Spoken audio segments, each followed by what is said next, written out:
Hey y'all, I'm not sure who said it, but all that is judged within is judged without. Reverse that. All that is judged without is judged within. I think it's the same both. Think about that. But this is a key. This is a very big key. If you are trying to figure out who you are on the inside, who you really are, if you're trying to find your purpose, your authentic self, you want to find the parts of you that you have stifled, that you have forgotten, that you have pushed away. And how do you remember something that you've forgotten? Your body remembers it always. You need to get in touch with your body. But what is judged without is judged within. So the way you find the pieces of you that you have stifled the most is by looking at what it is you judge the most in other people. Because that's the part of you that is feeling judged within you. And if it's right for you to judge this piece of me, then I'm going to make sure that you hold that energy with everyone else too.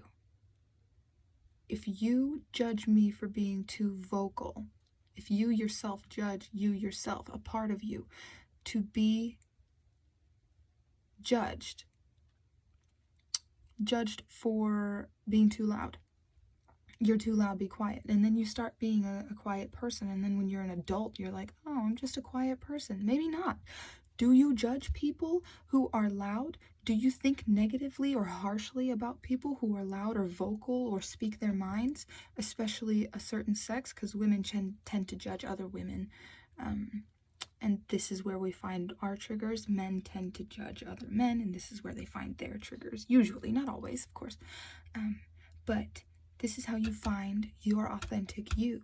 And then what you do, you notice, okay, I fucking hate it when people are too loud. I hate it. I think it's so immature. I think it's so trashy, or whatever the words that you would have heard as a child are the words that are going to come up to you as an adult when you're describing these things. That blocks another layer off. You're going to rip that off, rip the next one off, rip the next one off. And if you're doing it with love and acceptance, accept that it happened. It's not really anybody's fault, because if your parents would have had better knowledge, then they would have passed that better knowledge to you. They did their best, their parents did their best, their parents might have did a really shitty job. If they were comfortable and safe within themselves, if they were fully healed within themselves, they would not have done any of that. They were hurting at the time, and we all know what it feels like to be hurting and doing your freaking best, and then you snap at somebody too hard, and you're like, later or right after, oh my god, I shouldn't have snapped like that. It wasn't necessary.